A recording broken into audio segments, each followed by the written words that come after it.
local television network TSPN. And now back to authors, writers, books, and beyond. This program also streams live on the web at tspntv.com and can be watched on demand at tspntv.com or TSPN TV's YouTube channel.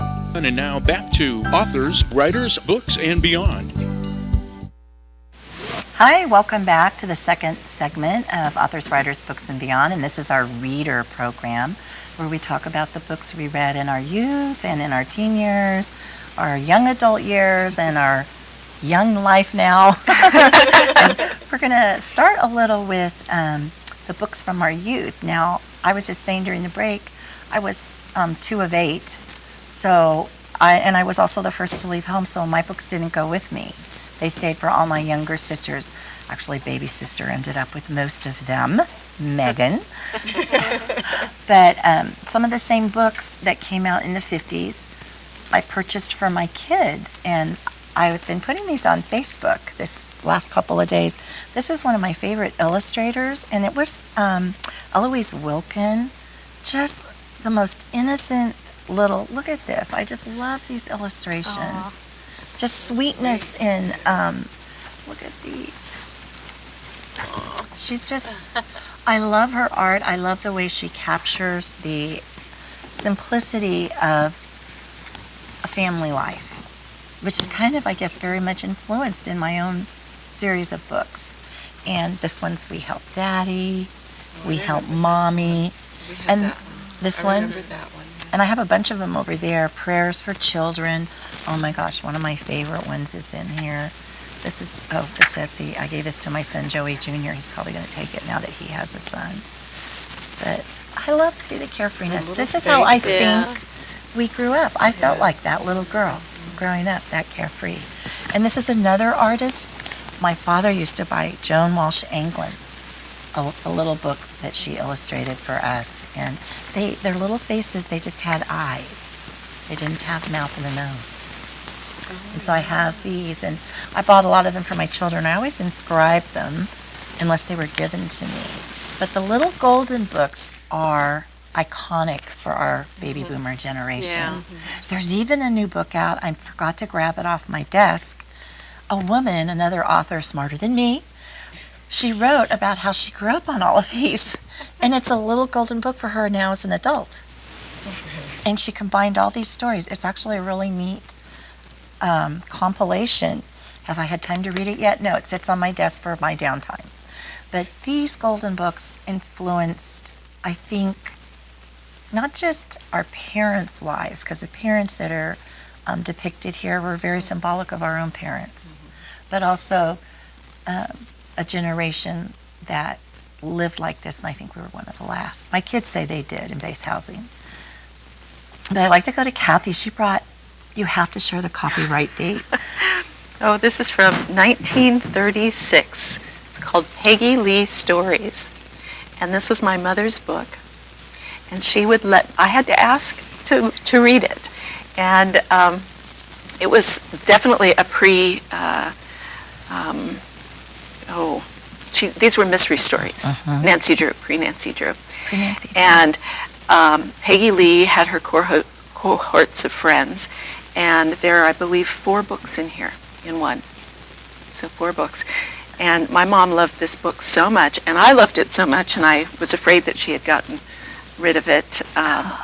And she said, "Oh no, I'm keeping it." And she only gave it to me about 6 or 7 years ago, that it could be mine. She really liked it. So it's becoming quite fragile. I almost feel like I have to read it now wearing gloves. Yeah. But I'm hoping to share this with one of my nieces. Did you read it over and over again? Over and over. And at night. And my mother would find me asleep with the night light and the book open. I do that now. And she'd take off my glasses and turn the light off and put the book away. A treasure. Yeah. What about you? What did you read when we were little? Oh, I did read some of the Nancy Drew, but I've always read mysteries. I love mysteries all the time. Some, as a teenager, I didn't want to read. I didn't read hardly anything, except what we had to at school. Yeah. Can anyone remember what that was? I was trying to remember the other day what Sister Roberta had given us in sophomore year. and I can't remember the name. I didn't have her. Any of the Okay. classics, like of Mice and Men? I know I must did an have. Odyssey or something. Yeah. Something. No. I just remember a part in that book about the father going away, and he died coming home. And that's all for some reason, that stuck That's what with me. stuck. Yeah. And that's all, but I have no idea what that book was. I know it was boring. That was probably, if you weren't interested. But we had to do a report, I remember that. Oh. But, yeah. So then after your teen years, you started reading later? I started picking up mysteries and some autobiographies, things like, got halfway through one, a Maureen O'Hara. Oh. You know, she's quite a lady, got through that one. I also pick up things that might inspire me, like books about the church or prayer, that kind of thing, a lot. So you read fiction and nonfiction. Yeah, I will. What about you, Anne? Well, I started off reading comic books. Loved my Supergirl comic books and read my brother's Superman and Batman comic books. And then from there, the Nancy Drew books. I think I have the whole collection of Nancy Drew books. I love Nancy Drew. And I remember spending hours on my bed. That was such a favorite luxury, is to read my book. Mm-hmm. And then same thing as I got older, in high school, I don't think I read other than required reading, other than maybe magazines or, I think Catholic Miss. I think I had Catholic Miss magazine. Oh, wow. And it wasn't until I became an adult that I sort of rediscovered my passion for reading, but then time was an issue. Mm-hmm. And it was such a luxury to take time for yourself to read that I didn't really do much of it until the one excuse I had is when I had surgery and I was laid up for my knee. I had knee surgery. And I did find a great author, John Lascroart, and he's a local author in Davis. And he has a wonderful series of novels, and the characters are the same characters throughout several novels, and you sort of grow up with them. Like the characters, meet their wives and they have kids and they all grow up, and it's a murder mystery series. Oh, murder mystery. Yeah. So, and it's about a police detective and a private investigator, and they're best friends. And anyway, so it was kind of fun to get into that. And then again, going back to work, didn't have time. Yeah. And now that I'm retired, oh my gosh, it's like, Yay! Can't get enough. I'm having a great time.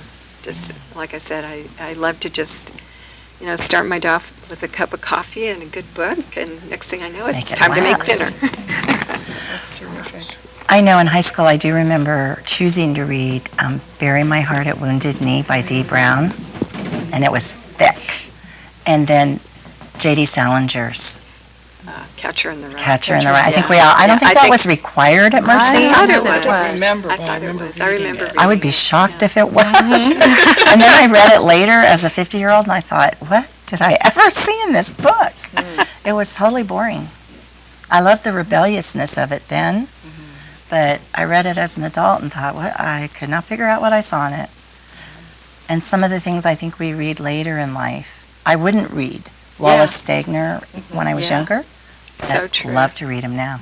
I find my love of reading has evolved. Yeah, mine and too. what I liked to read years ago, it's my interests change and they evolve. And now I'm reading a whole different kind of book than I was even 10 years ago. I picked up some Tom Clancy, and I never would. I use him on audiobook because he's so detailed Yeah, he is. that I lose track, and I find myself going back through and going, wait a minute. So I get audiobook, and it's much easier. But he's fascinating. I love the military aspect. And My husband reads those. Yeah, the Navy aspect of those books. They're intriguing. Some of them keep me on my edge of my seat. They're amazing books. And my And I husband's- wouldn't have read those Before, earlier in life, no. Joe says they are extremely well researched. They are. Yes. You can tell that from yes. the writing. You can. That's half the fun, isn't it? When it's well researched and you learn something. And it's something true, and you're learning about a whole nother world, and when the research is there, and Well, and his whole military career comes into these books. So you get really what they did in the military is in these books. So it's pretty fascinating. He said actually he even had some There's one book, I can't remember the title, that he had classified information in, then when he first read it, that it's since been declassified, or I couldn't talk about it. And then the next time he saw a reprint, it was out. They made him take it out. Yeah, I can imagine. So he really, that's why I think I agree. It has to be well-written, number one, and it has to have information I can follow that I know if they're even touching any nonfiction in it, I don't want to, if they get it wrong, I'm totally out of the book. You know who does a good job with topics is Jodi Picoult. Is that how you say her name? Picoult.